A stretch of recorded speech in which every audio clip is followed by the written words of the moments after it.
Nah teman-teman semua, kalau di video tadi itu kan ada penjelasan sedikit dari Bapak Benny Ramdhani ya. Pokoknya penjelasannya itu sangat penting sekali dan kalian simak dulu ya.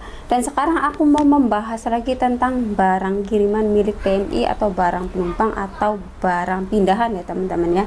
Dan di sini saya akan sedikit menjelaskannya gitu.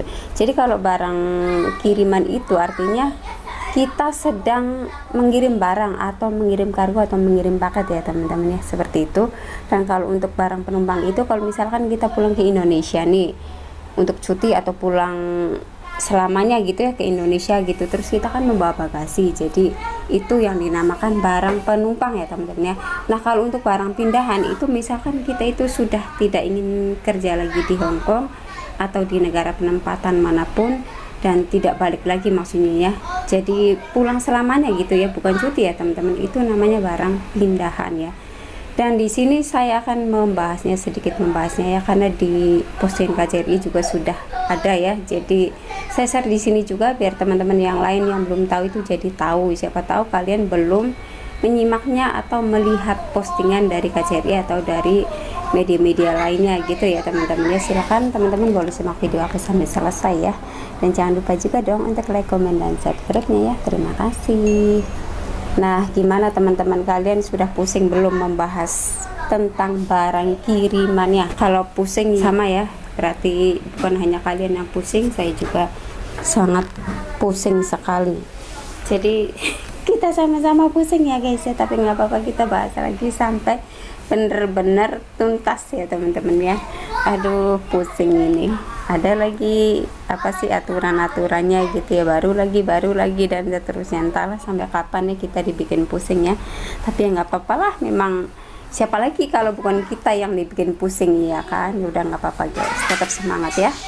Nah ini langsung saja saya bacakan ya teman-teman ya. Nah ini sebetulnya sih sudah 2 hari yang lalu ya, cuman saya baru sempat membuatkan videonya hari ini karena beberapa hari yang lalu saya juga sangat sibuk sekali, jadi nggak begitu fokus gitu ya teman-temannya, ingin membuat video dan mengedit dan lain-lain gitu ya. Jadi saya masih fokus sama kerjaan saya dan ada hal-hal yang lain juga yang memang harus saya selesaikan, jadi seperti itu. Nah ini langsung saja ya teman-teman, 2 hari yang lalu ini tuh sama KJRI Hongkongnya ya. Simak ketentuan berikut terkait barang kiriman bagi PMI di Hong Kong atau dimanapun ya teman-teman. Ini tulisannya di Hongkong ya, karena ini dari KJRI Hongkong ya. Menyusul pemberlakuan Peraturan Menteri Keuangan RI nomor 141 2023. Simak juga informasi mengenai barang penumpang dan barang pindahan. Jadi seperti itu ya. Nih aku langsung saja bacakan ya teman-teman ya, atau kalian juga bisa lihat langsung di fanspage-nya atau Facebooknya KJRI Hongkong. Oke.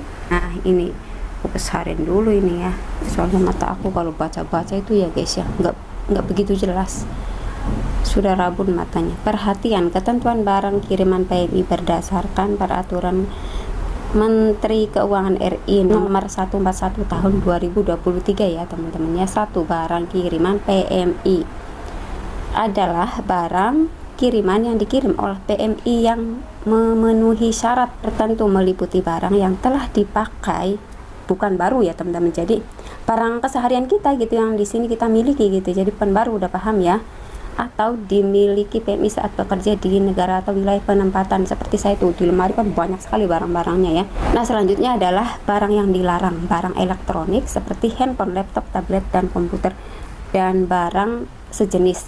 Jadi kalian itu kalau misalkan kirim barang itu ya, jangan ngirim seperti tablet, handphone, komputer, dan lain-lain ya. Itu nggak aman ya teman-temannya, menurut saya juga ya, janganlah gitu ya.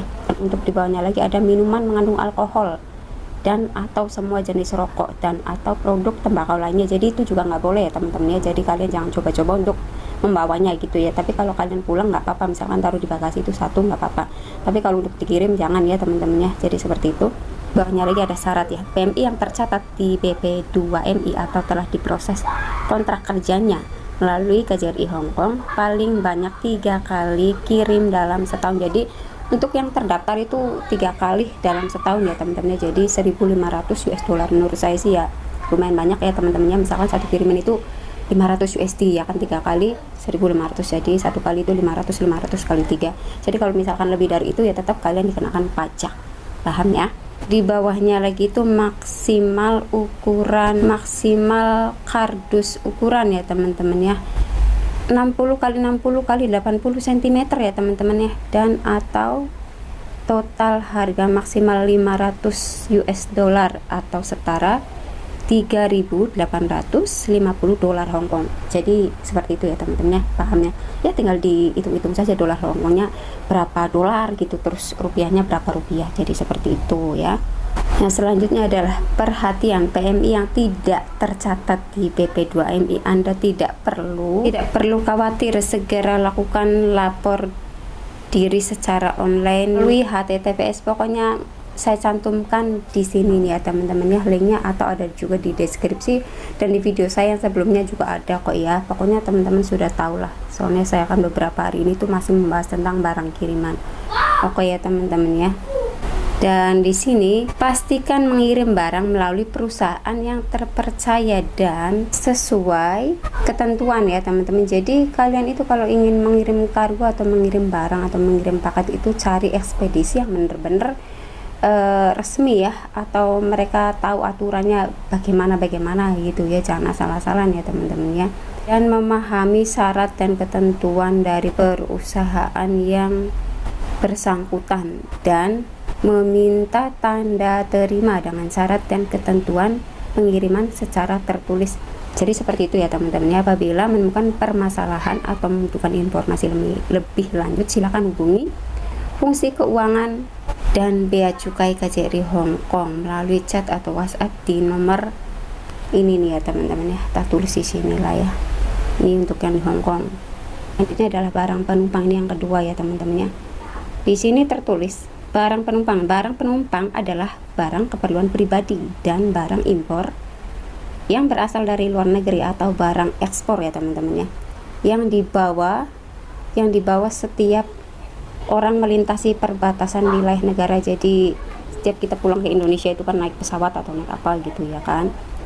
Berdasarkan peraturan Menteri Keuangan nomor 28 PMK 04 2008 tentang pembebasan bea masuk atas impor barang pindahan.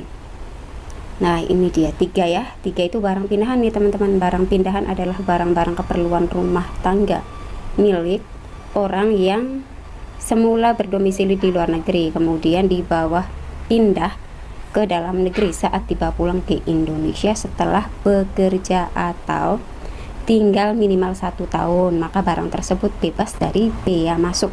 Jadi seperti itu ya teman-teman ya.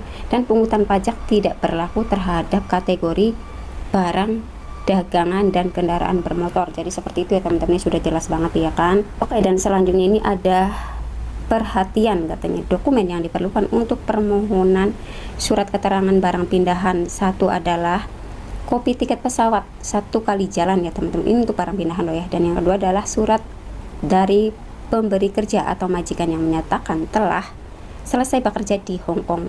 Jadi seperti itu. Dan ketiga adalah fotokopi paspor, kopi kartu Hong Kong ID, kopi kontrak kerja, dan daftar barang yang akan dikirim atau dibawa melalui pesawat. 7. Jika dikirim melalui ekspedisi, harap membawa bukti pengiriman barang dari ekspedisi. Dan yang ke-8 ini adalah surat keterangan harus diurus 2 minggu sebelum kepulangan ke Indonesia. Jadi seperti itu ya teman-teman, sudah jelas ya. Jika kalian ada yang masih belum dimengerti atau ada yang ingin dipertanyakan, kalian boleh komentar di kolom komentar, atau kalian bisa tanya langsung saja ke KJRI Hongkongnya ya teman-teman ya. Di Facebook itu kan ada ya, kalian inbox aja atau di WhatsApp aja gitu ya, nggak apa-apa, nanti juga kan pasti dibalas ya teman-teman ya. Jadi seperti itu, semoga infonya bermanfaat buat teman-teman semua yang ingin pulang ke Indonesia atau ingin mengirimkan barang. Jadi kalian itu harus paham benar barang-barang apa saja yang boleh dibawa dan tidak boleh dibawa, karena ini juga sangat penting buat kita semua ya teman-teman ya. Jangan sampai main bawa-bawa aja, nanti disitalah, di ini itulah, dapat kasus gimana. Jadi kita juga harus mentaati peraturan yang sudah tertulis ya teman-teman ya, jangan asal-asalan saja. Oke ya, terima kasih and bye bye, see you on next video.